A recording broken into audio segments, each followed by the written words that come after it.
This is Why Small Business Matters from Northumbria University, supporting small businesses with the Help to Grow management programme. Welcome back to Why Small Business Matters, brought to you by the Help to Grow management team at Northumbria University. My name is Kate Harland, and in this episode we discuss why culture and values can't be created overnight, why support networks are immensely important in business, and building a brand from the ground up. My belief is just be authentic, just be yourself. I'm not going to make stuff up and post it on social. It's just not who I am, but a lot of people allegedly do. Today we are joined by Steve Underwood, co-founder and managing director of Bonded, an award-winning marketing agency launched in 2021 with northern roots and global client ambitions. Steve is a prominent member of the Business and Sector Growth Board for the North East Local Enterprise Partnership, also chairing a sub-board for digital strategy. In addition, Steve chairs a regional committee for NABS, a support organisation for people working in advertising and media.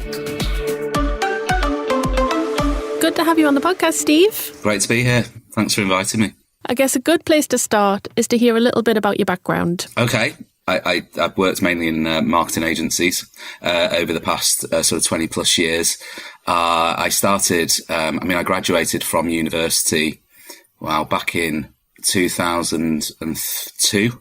And then I had a couple of sort of introductory career roles, shall we say, one of which was in Sunderland, where you're based today, for Sunderland Council, doing the marketing for Britain in Bloom, of all things, where, Sunderland had a finalist category there. So that was a really interesting sort of consultancy project that I did.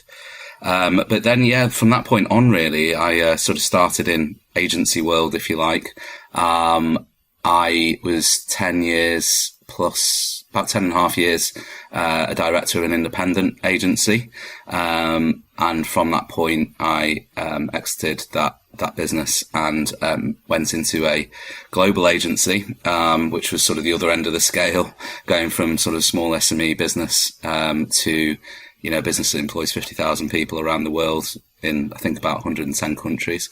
And I had a leadership role there where I oversaw the business and the office in the region in the Northeast, but also sat on the board for that business. So sort of the senior part of the senior management team, driving against the sort of strategic vision, and as well as my experience in the independent agency, that was hugely valuable. That PLC sort of bigger business, how bigger business operate, and I think more specifically for my agency experience, it really gave me an experience of what it's like to work with sort of sector leading brands and, big household names and the types of marketing that, you need to deliver to keep them at the forefront of their industry and ahead of the competition. And, that was hugely valuable. And to be honest, some of the people I met, in that environment were just so impressive, brilliant to work with. And, I've really been fortunate to work with some incredibly talented people in that business particularly, and that's really I was there 6 years up until 2021, and gained some such valuable experience from that 6 years that I had. And after that we launched Bonded, and here we are today, really. So we launched Bonded in July 2021, back into independent agency world. We're a media and digital agency consulting with clients, not too dissimilar to the agency that I spent sort of 10 years in, although different enough, I guess. Different services, taking forward experience to sort of fast track the start of the business. But it's fair to say that the experience I've previously gained has been invaluable, really, to starting a new business in the same space. And here we are.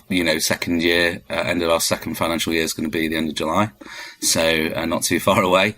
And very pleased with how it's gone overall. That's a quick whistle stop tour of my business career, anyway, in terms of jobs that I've had. And there's a few kind of spin-off questions I want to ask about that as well. So it seems to be a current theme with a lot of business owners and business leaders that they've had experience of kind of working for the small independents and going from an SME right the way up to the kind of the big corporate life and the corporate role and the corporate structure, and then coming back into the SME world. How did you find that shift coming back into it? I mean, it was a considered decision. It wasn't like I, got up one day and just said, like, let's just do it. I mean, I'd like to take the required consideration over, big decisions, of which this one was one of them. I also have responsibilities in my personal life. I have, a family with 3 young children. So, and actually at the time, my wife was pregnant. I mean, I literally had my third child, or my wife did. We had a third child, a week before we launched the business. I mean, it was a very considered. Oh, wow. Yeah. So we launched the business on, July the 6th. My daughter, my youngest daughter, was born at the end of June. So it was an interesting paternity leave, shall we say, with 2 other children in the house. And busy little time. Yeah. I was thinking over it this morning, actually. My boy was quite sort of, Freddie's called, who's the middle one. He was a little bit unsettled, as it often happens, and he was also getting up consistently at 4 a.m. And obviously my wife was sort of, looking after the baby during the night. So, it was absolutely my responsibility to look after the other 2, and get up with the little one, Fred, at 4 a.m, get them ready for nursery and school and do that, pick them up and so forth, whilst launching a new business and doing everything you need to do. So it was an interesting period, shall we say. Pushed us to our limits, I think, but in a good way, hugely positive. To come back to your original question, I do feel, it was a very considered journey for me, both to move to the PLC, or decision-making journey, both to move to the PLC and then exit the PLC to start the business. Weighed up all the options and why I wanted to do it. For me personally, I hugely value the PLC experience that I got. I don't regret that at all. And I can only see the positives in that, what I gained from that experience, and so many positives around, company structure, policies, procedures, how to do business in many ways at a professional, organised level that you often, unfortunately, don't get in SMEs. So hugely valuable. So from my personal experience, it's great taking that forward into an independent. And part of our proposition as Bonded is, the 5 founders of the business, or the 5 shareholding directors of the business, and others who work for Bonded are sort of ex-global agency, who are now in agile independent worlds. So, in many ways, I'm just trying to sell it, all the experience and credentials of working for a big agency in an environment where we can commit senior resource to clients. We can work as quickly as we want, provide the quality of service that we want and we believe in. So in many ways, we'd position it as, best of both worlds, really. It's good from a business proposition as well, to be able to talk to clients. And I think, a lot of companies get it quite quickly and value it. I'd like to think that anyway. And they're like, yeah, okay. You're not just another agency, of which there's thousands in the UK. You're a bit different. So my very considered journey for me. I can't speak on behalf of other people, but I can certainly understand why it might be a consistent process for other people to go on that journey as well. Yeah, it's kind of bringing all of those learnings and scaling them back down. So when you kind of go from an SME into the corporate life and the large global organisations, you're kind of scaling up your skills, but it's taking those skills and then scaling them back down to fit. And again, from what you've said, there's another couple of questions that I kind of have for you.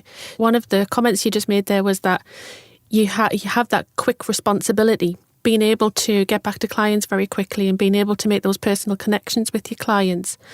Do you feel that is a great strength of being an SME, is that you can have that personal connection with your clients? It enables us, I guess, owning and leading our own business as sort of shareholders of an independent business. We can behave, we can set our own, service levels with clients and act in a way that we're not restricted by any predefined ways of working. It's within our gift, really. And really the way that we do that, which is a considered way, is, we prioritise what we believe is going to be most valuable for clients. We're a service business, so service is naturally an important part of how we work with clients and what clients value, particularly in this fast-paced digital world that we live in. It's really within our gift to be as quick and responsive as we believe we should be, whilst also thinking and giving the rigour behind, the work that we do, because a lot of it is quite detailed analysis and data-led information. So it does take a bit of time. But yeah, certainly, I think that connection piece that I'm sure we'll come on to, that is part of is our core brand belief, and therefore, the way we behave leads off that core brand belief, and therefore how we deliver service for clients is linked directly to that. Yes, that's all fundamental to how we work and behave as a business. We do commit senior resource to client accounts. We don't just work with SMEs, but we certainly take a view on working with ambitious growing businesses, and often we align with that ambition, and again, we can work with smaller companies as well as mid and larger companies, because we've got the experience of doing it.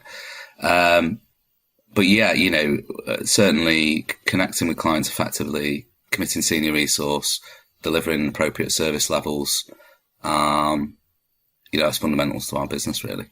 You've come quite nicely onto the next topic, which is building a brand. So I want to talk about that kind of process of building a brand and also building a company culture, because you're kind of building something from the ground up, aren't you? You're not only building that outward-facing business, but you're also dealing with some of the internal processes like company culture and what your values are and what your kind of mission is. And I guess we have a little bit of a kind of chicken and egg situation here. What comes first? Do you focus on the brand, or do you focus on your internal kind of processes? But we'll start with building the brand. Where do you start with that? And is Bonded the same brand that you started with 2 years ago from the original idea, or have you almost shaped the brand as you've been in business for the last 2 years? I wanted something that we really believe in, and a reason for being essentially as a company, a reason for why basically is a good word, right? Why are we going to start this business beyond we think we're good and we think we can deliver great service, particularly in what is quite a saturated market. I think there's tens of thousands of agencies in the UK. I don't know the latest figures, but it's quite a lot. And there's a lot of, I believe, a lot of Me Too propositions, because ultimately, not to be critical of other agencies, I think by their own admission, a lot that for whatever reasons, there's a lot that look very similar, that do similar things and appear similar. And it must be really difficult for potential clients to look at agencies when they're reviewing, or they decided that one might want to work with on, and go, what's the difference between all these different options that I've got? But the core is, I believe, when you're launching any type of business, the best businesses, the most effective businesses, and to be honest, when you're running and leading a business, having a real belief behind, why you started this business, why the business exists. We spent a lot of time talking about why are we starting this business? Why are we starting it? What do we want to achieve? And it got to the point where we sort of said, right, well, I think we've got it, actually. It's about connection. It's about people and human connection in a world that is very dominated by tech, and we embrace that, but a lot of the things we talk about in terms of what we do as a business and what other businesses talk about in our space is essentially technology driven. It's driven by developments in tech, and that leads to opportunities and better ways to do business and more efficient ways to do business and everything else. And we're on the cusp of all that. We hugely value it, and we need to be at the forefront of all those developments. But what we value even more is connecting on a human level with our own people, our clients and people that work on our client side and the wider business community. And that it's almost a simple ideology, but it's multi-layered, in terms of depth, and sets the tone for our behaviour, and our belief really. And it's evidenced through, which we may come on to, certain additional initiatives that we're involved in. So that was, and we actually, and it's not something I talked about on social too much, but at all really, this next point, but we actually use literature as well to, there's a book, there's an author called E.M. Forster, and he published a book, and he had in the 50s, or a series of books, but there's one in particular where he had an ideology of only connect. It's a really interesting piece of literature, that basically was hugely ahead of its time, and identified that over the forthcoming decades there would be huge growth in technology, but really what the fundamentals of us as human beings is we need connection. Technology might offer us opportunity as a society, but don't undervalue the importance of human connection. Yeah, and I guess something that has a bit of meaning personally as well, because you're right, that whole balance of tech and personal connection is absolutely key in making sure that you can have a steady growing business. Because if you lose that personal connection with your clients, somebody else is just going to come and sweep them away. So I guess that whole process is built through your brand, that idea of connection and making that personal connection with people. And branding is such a big decision on top of everything else that you have to deal with as a business owner. So what advice would you give to anyone struggling with the processes and the creative challenges around branding? Yeah, just try and take the time. I mean, obviously, if you're running the business already, time's like quite a challenging thing, or can be. So it's easier said than done to create like thinking time, particularly for something like that, if it doesn't come natural. But it's so important.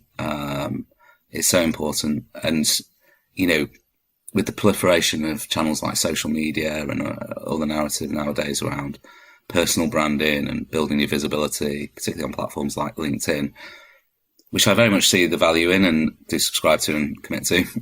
But there's a lot of narrative at the same time around inauthentic content approaches through that are driven by just visibility, I guess, and then trying to achieve maximum visibility. My belief is just be authentic, just be yourself. That's fundamental to my values anyway, and the values of the business around honesty, integrity, transparency. So naturally, I'm not going to make stuff up and post it on social. It's just not who I am. So, but a lot of people allegedly do, just to get visibility. So I think that's an important point to make, is just be authentic, be who you are. Because if you believe in yourself and your business, surely being authentic is how you should behave, really. Some business owners do struggle with that whole personal branding. So they've spent so much time on what their business looks like and what it is and how other people perceive it, that sometimes they forget that, there's a person behind that business, and therefore there's a personal brand to be made. And sometimes that kind of visibility, say on LinkedIn, for example, and being quite vocal about leading that business and what have you, can sometimes seem like they have to post content for content's sake, just to show that they're out there and, people can see them and they're visible. What advice would you give to anyone that's perhaps struggling with their own personal brand and how they can have a voice on social media as a business leader? I would try and position social media and the individual platforms as, how does it fit within your business plan, like in the marketing of your business. For some businesses, it might be less relevant than others, for instance, and try and just have perspective on how important it is, basically. Don't get too, the challenge with social media is you can almost get too drawn into it from a bonded lens, communicating our company culture effectively, our journey. A lot of people have said to me personally, unprompted. I love following your journey about Bonded, and that's been interesting actually. Because it's like my world. It's not anyone else. It's not other people's world necessarily. So it's good that I get positive feedback on that. So I try and communicate the journey, company culture, and within the journey story. Naturally, if we win awards and things like that, I'm going to post about that type of stuff, and all the different sub bits of that. If we publish new content on the blog, all that type of stuff. So, and then there's the people stuff outside of that. So, valuing that, demonstrating that we value human connection, essentially, the work that might come on to around that we do in NABS and Red January and other things. I talk about a bit about that as well. And subsector of that is mental health and wellbeing that I've talked quite a bit about over the last 3 or 4 years, particularly over COVID. So yeah, that's a general, business with relevance to what we do. Bonded Pacific content, and then general sort of business and people connection type content. So yeah, to come back that. So I think having a bit of a framework around the types of pillars that you post on is a recommended thing to do. Consistency in terms of time, consistency. You can schedule posts now on LinkedIn, and that's come in over the past year. So that's a really useful thing. I try to bulk schedule over a few days, and often do that. Saying people should do this, but I often do that on a weekend, on Sunday, for instance, just when I know I've got the time to do it. I'm not suggesting people should work at the weekend. That works for me. So yeah, and just give it a go, and try not to be too worried about how many people are liking it and viewing it and stuff. It's easier said than done.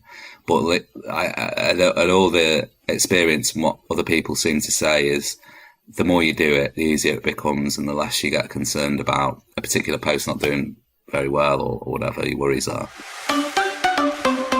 You're listening to Why Small Business Matters. Find out how Northumbria University can help your business thrive through the Help to Grow management programme. Delivered by leading small business and enterprise experts from Northumbria University, with the support of leading figures from industry and experienced entrepreneurs. The programme supports senior managers of small and medium-sized businesses to boost their business's performance, resilience and long-term growth. The 12-week programme is 90% funded by the government, and the fee payable by participants is £750 and has been designed to allow participants to complete it alongside full-time work. The in-depth, high-quality curriculum supports you to build your capabilities in leadership, innovation, digital adoption, employee engagement, marketing, responsible business and financial management. By the end of the program, you'll develop a business growth plan to help you lead your business to realize its potential. To find out more about the program, the modules, eligibility and fees and delivery dates, go to northumbria.ac.uk/help-to-grow. You're listening to Why Small Business Matters. Today I'm joined by Steve Underwood, co-founder and managing director of Bonded. I want to get on to how a company culture is created, and it can be a really daunting task for a business owner to think about what their culture should be, especially when you're starting from the ground up. At Bonded, you have the Bonded culture focusing on deep connections with your clients. How was that created, and how do you embed that culture into your organisation as it grows? So having a plan, I guess, around the type of culture that you want to create, for us, basing on human connection, bringing in early additional initiatives around supporting people on mental health and wellbeing that through the likes of NABS, creating things like benefits and so forth that are sort of softer things, but it all sort of adds up into a group of experiential elements that if someone comes to work at Bonded, they can expect this. And really just an ethos around caring for people. That's the fundamentals of it, really. An authentic belief in that. So you're not just saying it is part of our existence, it's part of who we are. So that's really helped. And that, I think having that to anchor back against just sets the tone for everything else. So we've benefited, I guess, around the previous experience, the planning that we've had ahead of launching the business, and setting up things like the brand belief that then set the tone for the vision, and then everything else filters down from that. there's some best practices, but it really needs to be bespoke to what that business is and what they believe in and the types of people they've got there and the type of environment they want to create. Now, like some companies are fully remote, aren't they? Versus some companies are choosing to have their staff in full time. That's only one aspect, obviously, one aspect amongst many of culture, but that's just one example of, like, I guess a fully remote business needs to think about how they create culture differently to where they'll be together consistently, So there's lots of things to consider. I think your values, though, and the culture that you want to create is a starting point to a plan that then you should commit to and be consistent with. I would say, learning from past experiences, inconsistency can be a real negative, particularly when leadership change their mind consistently and there isn't a consistent sort of view. It can be quite confusing and disengaging for staff. So I think, like, have a plan, commit to it, be consistent, deliver on it. That's, basic, I guess, around creating a good culture. That's the secret formula. Yeah. So when people come through the business, kind of after you've built that culture up and, people do leave and you get a turnover of staff, culture isn't almost a static thing, especially when you people change. So how do you ensure that that core culture of the business remains? Because, it's not about kind of just having the writing on the wall and people looking to see what that is every day. How do you kind of embed it in your practices of your business? I mean, I think for us, it leads to sort of daily behaviours of how we behave as a business. So, but I would also say that, we're only a certain size so far. So I'm realistic in considerations, and because we've not actually had anyone leave yet either, which is nice. So, to your point, I'm not naive enough to think that there won't be new things to consider as we grow and we evolve. But I think having it as part of, how the business is run, sort of day to day, it's helped in Bonded, because we have an investment in senior resource. I mean, a number of our staff are, we've got 5 shareholding directors in the business. We've got client director, senior manager, so we've got, and we'll continue to have, invest horizontally at the top, essentially. So we've got an operational strategy around how we'll grow. And I think that really helps as well to have good senior people consistently as we grow, because naturally, they will have more experience than junior people, and will be developed in a way where they'll have sort of good, effective line management skills and so forth. So I think that's also, for our business, something we've committed to that's really going to help maintain culture as well. But yeah, I mean, beyond that, I mean, I think, again, it just comes back to having a plan, really, and having, laying out what those values are, what those behaviours are, what the beliefs are around it, the important pillars of a positive culture. And then regardless of whether people leave or new people come in, it's clear, transparent and consistent around, what they are and what the expectations are of new staff and how, as a business, we should behave. Creating a vision, a mission and a set of values can be quite overwhelming to particularly new business owners or someone who's never kind of dabbled as a business owner or a business leader before. What work went on behind the scenes to ensure you got the vision, mission and values right for your business? I would say that simple and bit of advice would be, if you want to commit to the process, create a budget, employ a specialist, and go through a sort of workshop process where you establish what the correct vision and mission and values are for your business, and that can be revisited. Interestingly, my wife Hannah, she's running a workshop today, coincidentally, on with a charity on, and they're an established charity. But it's about vision, mission and values. And, they've chosen and made a decision that that's valuable to them to do that at this point in their journey. And, but that's not a new business. It's a established business. So you often find, in our space, that, and I'm sure this is consistent with a lot of like SME businesses, that people just start businesses, because they want to, they have their own motivations behind it. It might be they've had enough of where they work, or they want a better work-life balance, or they think they can do it better on their own, or they're at the stage of their career where they want to give it a go, all these different reasons. And they often just do it, and there's nothing wrong or be embarrassed about that. But I've seen that over the 20 years and then it's naturally a bit of an afterthought. Often you see businesses do well, they employ staff, and then they get to the point of, we should really look at like having a vision here and mission and values, and then they have to sort of retrospectively do it, which is completely fine as well. I think, not to dwell too much on the point, but it probably comes down to your business plan. I mean, I definitely recommend people have at least an outline business plan before they launch a business. And it depends what that plan is. I speak to certain consultants and they don't want to have staff. They just want to be a consultant. Others are like, I want to get investment. I want to do this. I want to do that. I want to get staff. I want to build a big team. I understand the motivations behind both.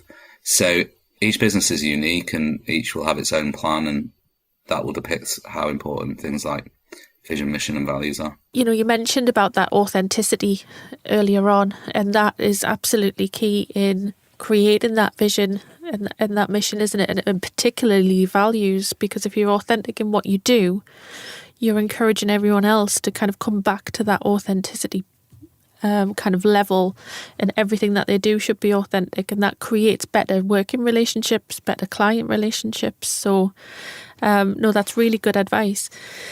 And within this, you also mentioned that people are absolutely central at everything that we do, and it leads back again to your kind of key value, core value, bonded, of that kind of concept of only connect and that connection.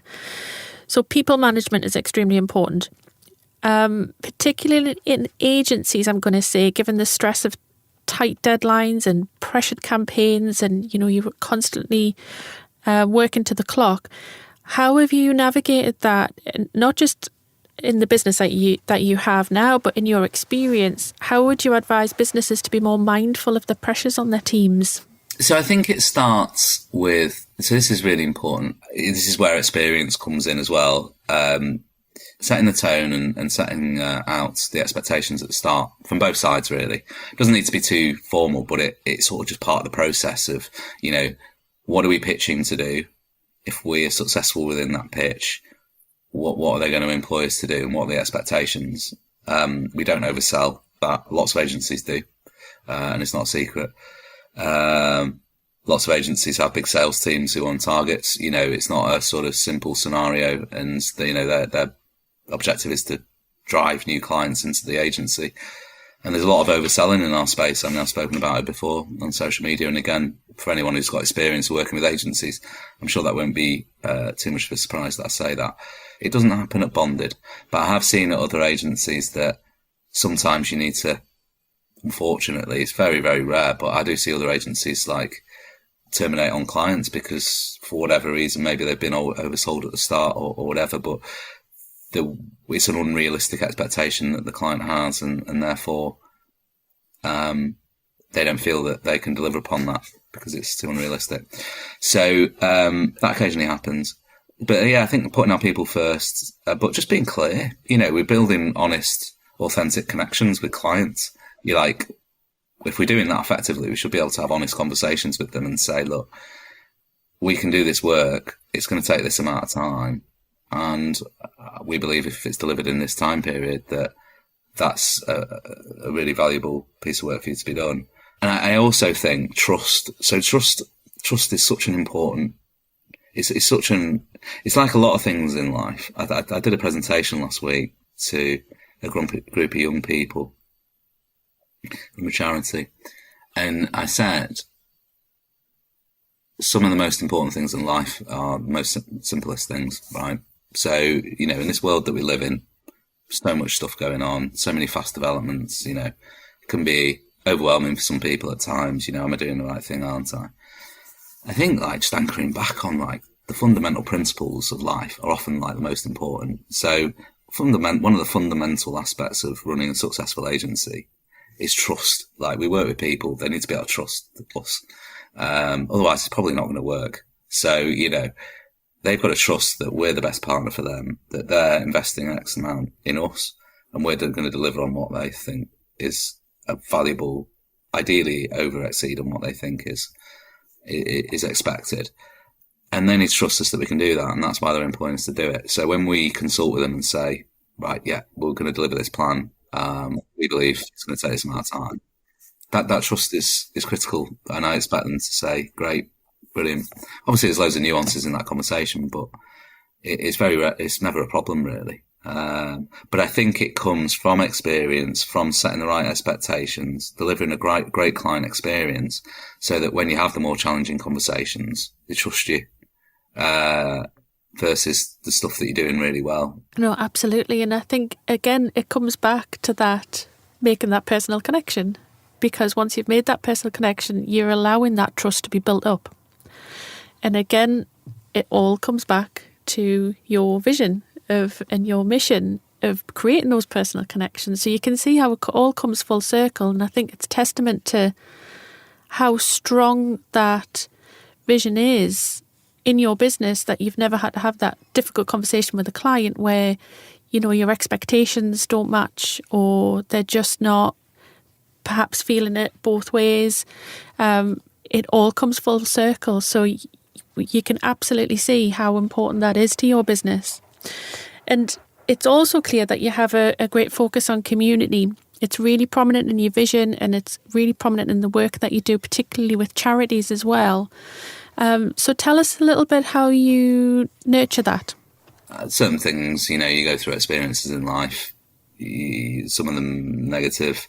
I had a bit of a health scare, I guess, back in about 5 years ago. I had pneumonia. It was all pre-COVID and ended up in intensive care. I've talked about it online before. I was in intensive care for 4 days. I had 2 weeks in hospital, and I was off work for a month, which is just I've never had a month off work ever. So it's quite, that amongst other things, I suppose just life experience as well. I like to think that whilst, invest a lot in the business, invest a lot in a focused number of things, the fundamentals of life really are if we can't help one another, what's it all about really? There's all sorts of things that I've either started or am involved in. We run an initiative called Future Friday, for instance, at Bonded. That's something I started before Bonded, actually during COVID, when lots of people were being made redundant because of the pandemic initially, and the downturn in advertising spend, and companies significantly losing revenue, etc. Naturally, redundancies were happening. So we regularly post jobs that are available in the region on our blog and promote it through social, and connect brands to people is the strapline. That if we can help build visibility of opportunities that are in the region, and help people who are struggling with because either they've been made redundant or they're just struggling and they want a new job, it's making that process easier, that they can have a consolidated place where they can go, and that's been a weekly initiative for. We dropped off on the frequency a little bit recently, but we've been discussing that, getting that back up. But for the most part, I think it's been going 3 years now. It's been virtually every week, 3 years, virtually. So, that's been a commitment. We don't, that's something that we do for the community. Red January is an initiative that I've been involved in. It's been a really effective initiative, something that I've run for about 200 people, where basically during COVID we 3 years ago, I created an initiative where I brought together, in the end, about 180 people from the business community, largely in the northeast area, mainly from agencies, to partake in a challenge for Red January. It was during a period where the country was in lockdown. A lot of business leaders were struggling behind the scenes with what it meant, mainly from their staffing and culture perspective, as well as commercially. It was a bit of a turbulent time. So a lot of, I'm connected with, on a personal level, with a lot of business leaders, other agency owners, just I developed relationships over time, and I know a lot of MDs and owners of businesses, particularly in the Northeast. So, I was hearing things, I was having conversations, and I just reached out to it was quite an organic process, really. It was quite a quick process. I think I came up with the idea mid-December, and Red January starts on the 1st of January, and we have Christmas in between. So, but pulled together, as I say, about 180 people. For context, Red January is a national movement where about 50,000 people partake each year. It promotes the benefits of exercise for positive mental health and well-being. And it happens within January, as the name suggests, which is typically a time of the year when people might be struggling a little bit more, sort of post-Christmas and so forth. So, yeah, we created this group.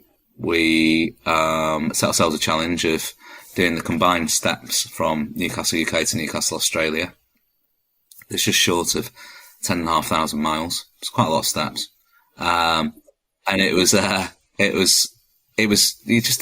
just a really, really enjoyable initiative, to be honest, because it just sort of came from nowhere and we did it, and it sort of changed each day. But we had all sorts going on. Media owners involved. ITV, for instance, were hugely supportive. They did, we set up a LinkedIn group, where encourage people to post, because we were in lockdown, post your photos when you're out on a walk or a run. And we'll have a photo of the week competition. ITV put up a prize each week. Google, Twitter, a couple of other media owners, they put forward prizes for, monthly challenge around most steps taken and other bits and bobs. A bit of competition between the agencies as well, which is always nice to see. A bit of fun. So yeah, and we actually first year ended up circumnavigating back round. So we went on till I think about the third week of March. We ran a poll to say, should we just keep going? And we went back round via Canada, I think it was. We used to distribute, we distribute, a weekly map.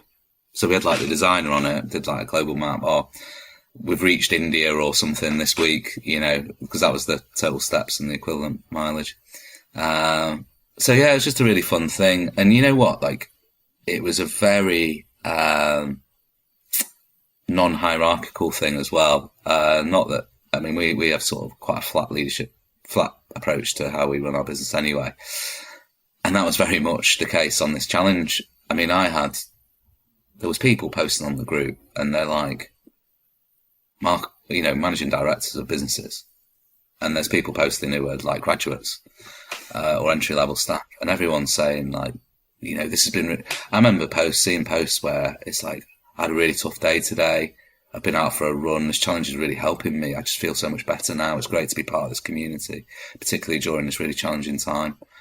That was regular on that type of narrative was regular on this group.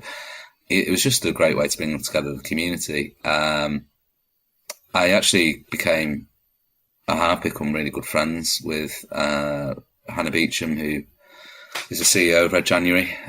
She's been hugely supportive. She recognised what we were doing.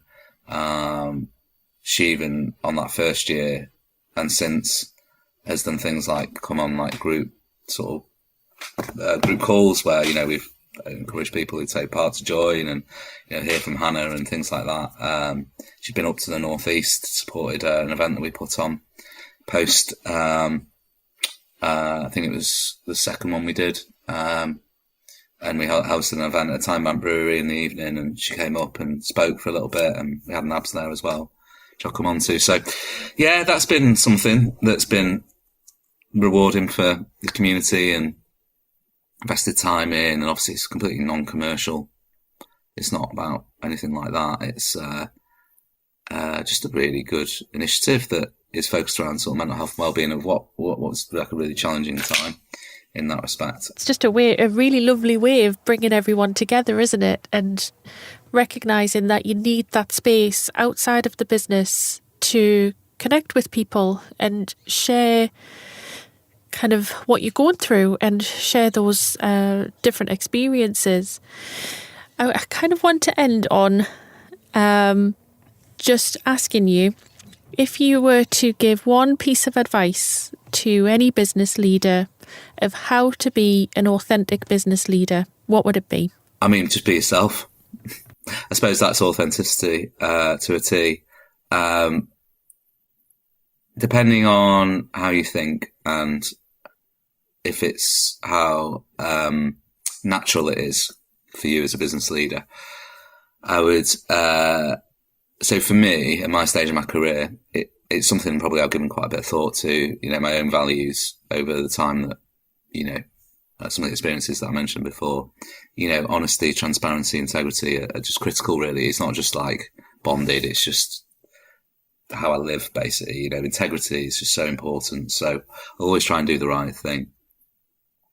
So have a think about like what's important to you. If it doesn't come naturally, like, what is important, and therefore, how does that then shape how I behave in business? And I suppose it all links off into like, we talked about personal brand earlier, just be authentic. Once you've been through the process of thinking, well, what is authenticity to me? Well, then you know how you want to be perceived by other people. If it's you, so you shouldn't really have to manufacture it. Just be yourself, and that leads into what the style of which you might post content online, and how you want others to perceive you, and so on and so forth. And let's be honest, on the practical side of it, it's a challenge running a business, right? It's a challenge starting a business. Depends on what your business plan is, but if you want to grow a successful business, engage people, have a great culture, great clients, do great work, it's not an easy thing. If you layer in like in authenticity in that, like, I need to create this persona that's not me and make myself into this person. I mean, it sounds like just a task that is unachievable. I don't know, like a load of stress and probably not going to work. So even on a practical level, just be yourself, believe in yourself, believe in your vision for your business. And as long as you have that belief that you're doing the right thing, whatever that thing is, then you've always got that to anchor back against, and gives you the energy to drive forward even when you're going through the challenging times that you are going to have. Challenging times, because everyone who runs a business has varying degrees of challenges, I think. So, but that belief, that trueness to yourself, that being yourself, that that will get you through those times and hopefully deliver success for whatever you're going to be doing. Excellent. Well, thanks so much, Steve. You've shared some great insights, especially for anyone kind of coming up against building a brand or building a business, or how to deal with kind of even just those daily stresses. So it's been wonderful to have you on this episode. Oh, thanks so much, Kate. I've really enjoyed it. Thanks for inviting me. Thanks again to my guest Steve Underwood, co-founder and managing director of Bonded. This podcast is brought to you by the Help to Grow management team at Northumbria University. To find out how Help to Grow can help your business, please go to northumbria.ac.uk/help to grow. Like or subscribe to Why Small Business Matters wherever you get your podcasts, and let us know your thoughts by leaving a review.